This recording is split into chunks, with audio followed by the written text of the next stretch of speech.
সন্তান আল্লাহর দেওয়া সব থেকে বড় নিয়ামত। আল্লাহ তাআলার কাছে অশেষ রহমত। আল্লাহ তাআলা আমাকে মা হওয়ার সুযোগ দিয়েছেন। একটা মেয়ে জীবনে পরিপূর্ণতা পায়ই সে মা হওয়ার পরে। আর মাতৃত্বহীন জীবন মেয়েদের জন্য কতটা ভয়ানক সেটা কম বেশি আমরা সবাই জানি। আমার বাবুর মুখে ভাতের অনুষ্ঠানের ভিডিও আমি ক্যাপচার করে এমনিতেই রেখে দিয়েছিলাম যে আমার বাবু বড় হলে আমি তাকে দেখাবো। তো ভাবলাম আমি যেহেতু আপনাদের সাথে এখন রেগুলার কোনো না কোনো ভিডিও শেয়ার করি, এই ভিডিওগুলোও শেয়ার করি, আমার নিজেরও ভালো লাগবে আর আশা করি আপনাদের কাছেও ভালো লাগবে। এই ভিডিওটা বেশ অনেক দিনই আগের, প্রায় 10 থেকে 11 মাস আগের ভিডিও। তো আমার বাবুর মুখে ভাতের দিন কি করেছিলাম সেটাই আপনাদের সাথে শেয়ার করব।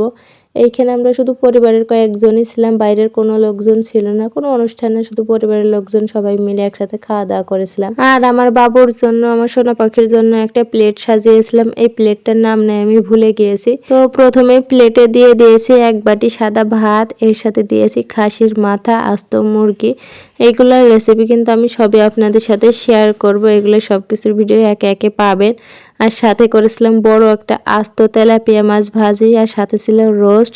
প্লেটের উপর এগুলাই দিয়েছে, আর সাথে দিয়েছে 1 পিস লেবু, দেখতে কিন্তু ভীষণই ভালো লাগছিল।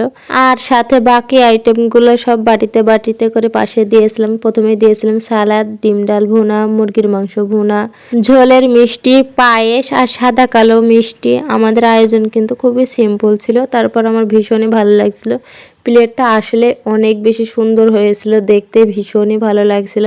আপনাদের কাছেও কেমন লেগেছে অবশ্যই কমেন্ট করে জানাতে পারেন। এটা 10 থেকে 11 মাস আগে তার মুখে ভাত হয়ে গেছে, তবে সে এখন পর্যন্ত কোনো কিছুই খাওয়া শেখেনি, একটা ভাত পর্যন্ত মুখে দেয় না। এই কষ্ট আমি কাউকে বলে বোঝাতে পারবো না। আমার মতো যারা নতুন মা হয়েছেন আর বাচ্চারা খেতে চায় না, তারাই শুধু এই কষ্টটা বুঝবে। এরপর সাথে আবার মনে হচ্ছিল একটু ফাঁকা ফাঁকা লাগছে, এর জন্য 1 গ্লাস জুস আর সাদা পানি দেওয়া হয়েছে। আমার কাছে না ভীষণ ভালো লাগছিল। এরপর তাকে রেডি করার পালা, আর তাকে রেডি করা ভাই খুবই কষ্টের বিষয়, তারপরেও করে দিয়েছে। এরপরে সে এই তো খেলাধুলা করছে। তো আমার বাবুর জন্য সবাই দোয়া করবেন, আমি যেন তাকে মানুষের মতো মানুষ করতে পারে আর সৎ পথে থাকতে পারে। এরপর তার মুখে ভাত দেওয়ার পালা। তো ভাতটা আমাদের বাড়ির সব থেকে গুরুজন হলো আমার দাদা শ্বশুর, তো তিনিই মুখে দেবে। আমার বাবু আবার অনেক বেশি জোরে আওয়াজ হলে ভীষণই ভয় পায়, আর বাসার সবাই যেহেতু একসাথে একটু আওয়াজ হচ্ছিল সে ভীষণই ভয় পাচ্ছিল। তার মুখে তো কোনোভাবেই দেওয়া যাচ্ছে না, সে একটুখানি মুখে নিয়ে একটা ভাতও তো খায়নি, কান্নাকাটি করে একদম পুরোই খারাপ অবস্থা। তাকে তো এরপরে কোনোভাবেই থামানো যাচ্ছিল না, ভীষণই কান্না করছিল। এখানে সবাই রয়েছে, আমার আব্বু, ওর দাদু, ওর বড় আব্বু।